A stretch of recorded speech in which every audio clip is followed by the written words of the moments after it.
بسم اللہ الرحمن الرحیم۔ حضور نبی کریم رؤوف الرحیم صلی اللہ علیہ وآلہ وسلم کی بارگاہ اقدس میں ایک شخص نے سخت دل کی شکایت کی تو آپ نے فرمایا، اگر تم دل کی نرمی چاہتے ہو تو مسکین کو کھانا کھلایا اور یتیم کے سر پر ہاتھ پھیرا کرو۔ اس حدیث پاک میں رسول اللہ صلی اللہ علیہ وآلہ وسلم نے دل کی سختی کے دو علاج عطا فرمائے ہیں۔ علاج کی خوبصورتی پر غور کرنے سے یہ بات سامنے آتی ہے کہ یتیموں اور مسکینوں سے حسن سلوک اللہ پاک کی رحمت حاصل کرنے کا ذریعہ ہے اور رحمت الہی دل کی نرمی کا سبب ہے۔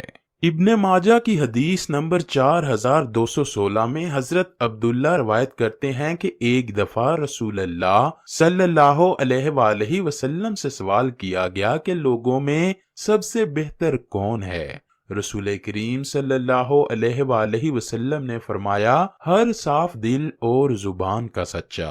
صحابہ نے عرض کیا، یا رسول اللہ، زبان کے سچے کو تو ہم جانتے ہیں، لیکن صاف دل کون ہوتا ہے؟ آپ صلی اللہ علیہ وآلہ وسلم نے فرمایا، پرہیزگار صاف دل جس میں کوئی گناہ نہ ہو، نہ بغاوت، نہ کینہ اور نہ ہی حسد۔ حضرت اسماء رضی اللہ تعالی عنہا سے مروی ہے کہ ایک دن حضرت محمد صلی اللہ علیہ وآلہ وسلم اپنے صحابہ کرام میں بیٹھے ہوئے تھے تو نبی کریم نے فرمایا، کیا میں آپ کو اچھے صاف دل اور نرم دل لوگوں کے بارے میں نہ بتاؤں؟ صحابہ نے کہا، یا رسول اللہ ضرور بتائیے۔ نبی کریم نے فرمایا کہ وہ لوگ جن کا کہ اللہ تعالیٰ نے اتنے اچھے انسانوں کو بھی پیدا فرمایا ہے۔ ایسے بندوں میں دو صورتیں واضح نظر آتی ہیں کہ وہ اللہ تعالیٰ کے نیک بندے ہیں، جن کے چہرے سے عبادت، نیکی اور تقوی کی جھلک نظر آتی ہے، ان کے چہروں پر نور کی جھلک نظر آتی ہے، ان کو دیکھ کر ایسا لگتا ہے کہ ایسا کوئی اللہ والا بندہ ہے۔ اتنا نور تو کسی اللہ والے بندے کے چہرے پہ ہی ہو سکتا ہے۔ انسان کے چہرے سے ہی پتہ چل جاتا ہے کہ اس کے دل میں کیا چل رہا ہے، یہ انسان اللہ والا ہے یا پھر شیطان کا دوست ہے۔ اس لیے انسان کے نیک اعمال اور بد اعمال انسان کے چہرے پر نظر آتے ہیں۔ بخاری شریف میں ہے کہ اللہ کے آخری نبی نے اپنا ایک خواب کا منظر اس طرح سے بیان کیا کہ آپ صلی اللہ علیہ وآلہ وسلم بیان کرتے ہیں، میں نے انسانی چہروں کی ایسی صورتیں بھی دیکھی ہیں کہ ان کے چہرے کا آدھا حصہ خوبصورت اور آدھا حصہ بدصورت ہے۔ آپ صلی اللہ علیہ وآلہ وسلم نے فرشتوں سے پوچھا کہ یہ کون سے لوگ ہیں؟ فرشتوں نے جواب دیا کہ یہ آپ کی امت کے وہ لوگ ہیں جنہوں نے اچھے کام بھی کیے اور انہوں نے برے کاموں کو بھی نہیں چھوڑا۔ یہی وجہ ہے کہ ان کے چہروں پر خوبصورتی بھی نظر آ رہی ہے اور ان کے چہروں پر بدصورتی بھی نظر آ رہی ہے۔ اس لیے ان کے چہروں پر نیک اور برے کاموں کے اثرات واضح ہیں۔ جو بندے نیک کام کرتے ہیں ان کے چہروں پر نور کی جھلک دکھائی دیتی ہے، جو بندے بدعمال ہوتے ہیں ان کے چہروں پر ان کے بدعمالیوں کی بدکاریاں نظر آتی ہیں۔ جو بندے اللہ کے نیک بندے ہوتے ہیں ان کو دیکھ کر اللہ کی یاد آتی ہے اور ان کے چہروں پر نور کی جھلک نظر آتی ہے۔ لہٰذا نیک بندوں کو دیکھ کر خدا یاد آتا ہے۔ جہاں اللہ تعالیٰ کے نیک بندوں کی دو خصوصیات بیان کی گئی ہیں۔ اللہ کے نبی نے فرمایا کہ میں تم کو برے لوگوں کے بارے میں آگاہ نہ کروں؟ صحابہ نے فرمایا، ضرور کیجئے۔ آپ صلی اللہ علیہ وآلہ وسلم ہم کو برے لوگوں کے بارے میں بھی آگاہ کریں۔ رسول اللہ صلی اللہ علیہ وآلہ وسلم نے 3 باتوں کا ذکر فرمایا۔ نمبر 1، وہ لوگ جو دوسرے لوگوں کی چغلیاں کرتے ہیں، ایک شخص کی بات دوسرے کے آگے کرتے ہیں، دوسرے کی بات پہلے بندے کے آگے پہنچاتے ہیں۔ یہ کام ہمارے معاشرے میں عام پایا جاتا ہے، یہ بات ہر طرف عام ہو چکی ہے۔ بے وجہ لوگوں کو بتاتے رہتے ہیں کہ فلاں بندہ تمہارے بارے میں یہ کچھ کہہ رہا ہے، فلاں بندہ تمہارے بارے میں فلاں بات کر رہا ہے۔ ایسا کرنا بہت سخت گناہ ہے، لیکن ہمارے معاشرے میں لوگ اس کو گناہ تصور نہیں کرتے کہ ایک کی بات دوسرے تک پہنچانے کو گناہ نہیں سمجھا جاتا۔ ہمارے معاشرے میں جو کوئی بھی لڑائی ہوتی ہے اس کی وجہ معلوم کی جائے تو اس کی اصل وجہ یہی نکلے گی کہ کسی نے اس کے بارے میں چغلی کی ہے۔ ایسا کرنے کو رسول کریم نے بہت برے لوگوں کی علامت فرمایا ہے۔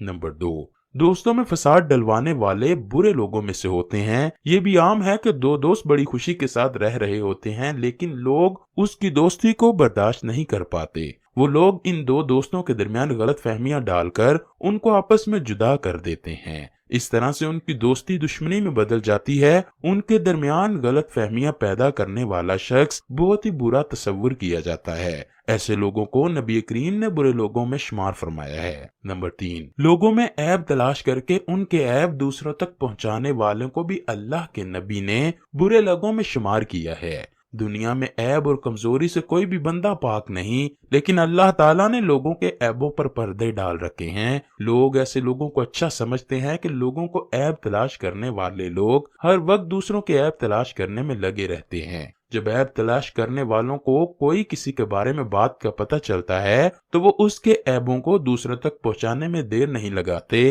ایسے لوگ دوسروں کو بدنام کروانے میں کوئی کسر نہیں چھوڑتے۔ رسول اللہ صلی اللہ علیہ وآلہ وسلم نے ایسا مزاج رکھنے والوں کو برا قرار دیا ہے۔ یہ تینوں باتیں آج کل لوگوں میں عام پائی جاتی ہیں۔ ہمیں یہ معمولی سی باتیں لگتی ہوں گی، اس لیے ہم یہ غلطیاں عام کرتے چلے جا رہے ہیں۔ ہم کو برے کاموں سے بچ کر نیک کام کرنے چاہیے۔ ماہرین نفسیات کے مطابق صاف دل انسان میں 5 نشانیاں پائی جاتی ہیں۔ نمبر 1، صاف دل انسان بہت ہی جلد جذباتی ہو جاتا ہے۔ صاف دل انسان کے سامنے جب کوئی بات کی جاتی ہے تو وہ اپنی سچائی کو ظاہر کرنے کے لیے دوسروں سے بات چیت کرتے ہوئے جذبات کا اظہار ضرور کرتا ہے۔ وہ نہیں دیکھتا کہ میرے سامنے کون بیٹھا ہے، مجھے یہ بات کرنے کا فائدہ ہوگا یا کہ نقصان اٹھانا پڑے گا۔